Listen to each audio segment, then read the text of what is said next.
अस्सलाम वालेकुम। उम्मीद है आप सब खैरियत से होंगे। इस वीडियो में हम मोज़ों पर मसा करने का मुकम्मल तरीका और कौन से मोज़ों पर मसा किया जा सकता है, औरतों और मर्दों दोनों के लिए मोज़े किस तरह के होने चाहिए, कौन से होने चाहिए, मसा किस तरह करना है और कितनी देर तक कर सकते हैं, मुकम्मल डिटेल इस वीडियो के अंदर जानेंगे। क्योंकि सर्दी होती है और सर्दी के मौसम में लोग जुराबें इस्तेमाल करते हैं, मोज़े इस्तेमाल करते हैं, तो बाद जुराबों के ऊपर मसा करते हैं, बाद मोज़ों के ऊपर मसा करते हैं। तो मुकम्मल डिटेल जानेंगे किस पर मसा कर सकते हैं और किस पर नहीं कर सकते, कब तक कर सकते हैं, कितनी मुद्दत तक कर सकते हैं, पूरी तफसील में इस वीडियो में आपको बताऊंगा। जो इस चैनल पर नए हैं चैनल को सब्सक्राइब कर लें, बेल आइकन पर प्रेस कर लें ताकि हर नई आने वाली वीडियो आप तक आसानी से पहुंच सके। और जिसने वीडियो को लाइक नहीं किया तो वीडियो को लाइक कर दें।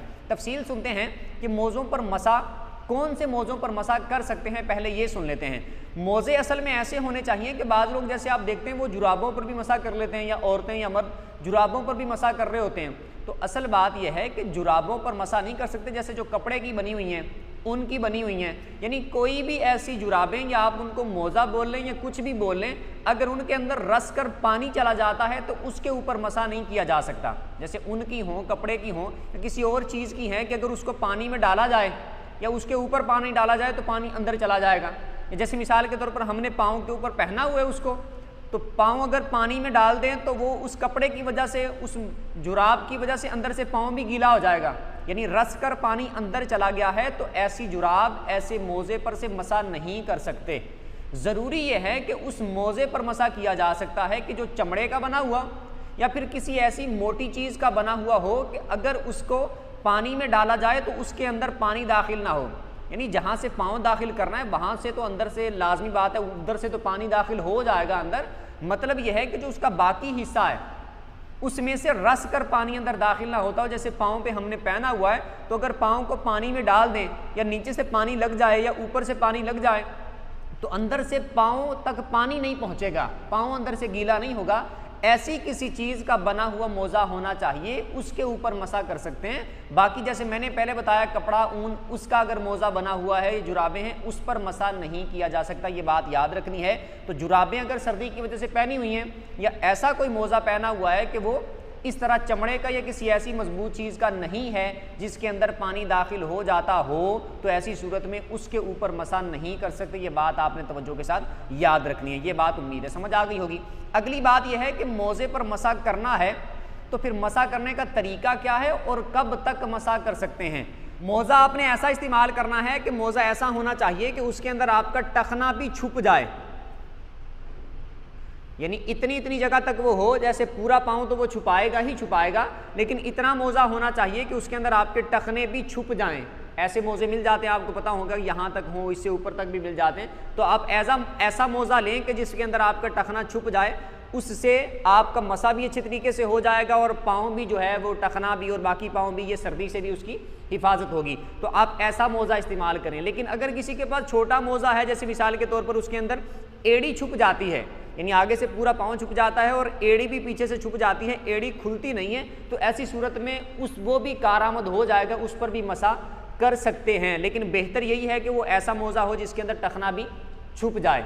एक बात ये हो गई। अब मसा करना किस तरह है। मसा करने के लिए आपने हाथ भिगोना है, यानी जब भी आपने नमाज के लिए वुज़ू करना है, आपने नमाज पढ़नी है, तो आपको वो मोज़ा उतारने की ज़रूरत नहीं है। आपने बाकी आज़ा धो लिए, मुंह धो लिया, बाजू धो लिए, मसा कर लिया, बाकी सारा कुछ कर लिया।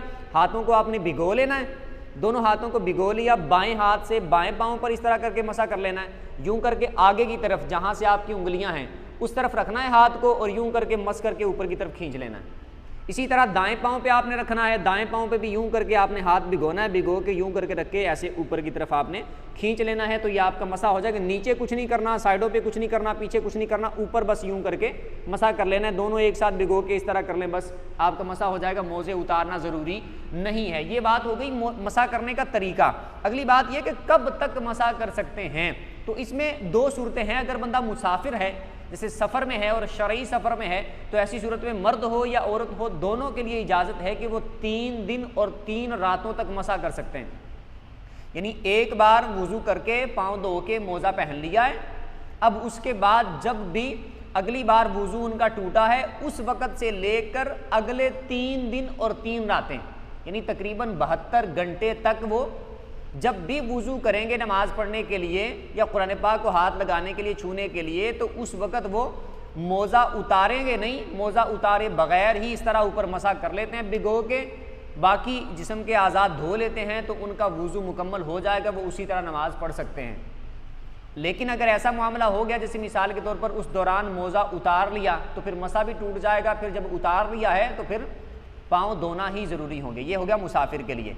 अब बात आ गई मुसाफिर के लिए हो गया, तो जो बंदा मुकीम है, जैसे घर में मौजूद है या अपने इलाके में मौजूद है, मुसाफिर नहीं है, तो उसको 24 घंटों तक, यानी एक दिन और एक रात 24 घंटों तक उसको इजाज़त है कि वो इस तरह मोज़ा उतारे बगैर मसा कर सकता है। एक बार धो के पहन लिया मोज़ा, अब उसके बाद जब भी उसने वुज़ू करना है तो अगले 24 घंटों तक वो इसी तरह मसा करके नमाज पढ़ सकता है। मोज़ा उतारना उसके लिए ज़रूरी नहीं है। जब 24 घंटे पूरे हो जाएंगे तो फिर उसके बाद मोज़ा उतार के एक बार फिर धो ले और धो के पाँव धो के फिर मोज़ा दोबारा पहन ले, अगले 24 घंटे फिर इसी तरह गुजार सकता है। और इसका आगाज़ कहाँ से होगा मुद्दत का? जैसे मिसाल के तौर पर एक बंदे ने 9 बजे, दिन 9 बजे वुज़ू किया, अब उसने मोज़ा पहन लिया, अब उसका वुज़ू जाके टूटा है ज़ोहर के टाइम में या ज़ोहर की नमाज़ पढ़ने के बाद, तो अब उसकी मुद्दत का आगाज़ उस वक़्त होगा जब उसका वुज़ू टूटा है।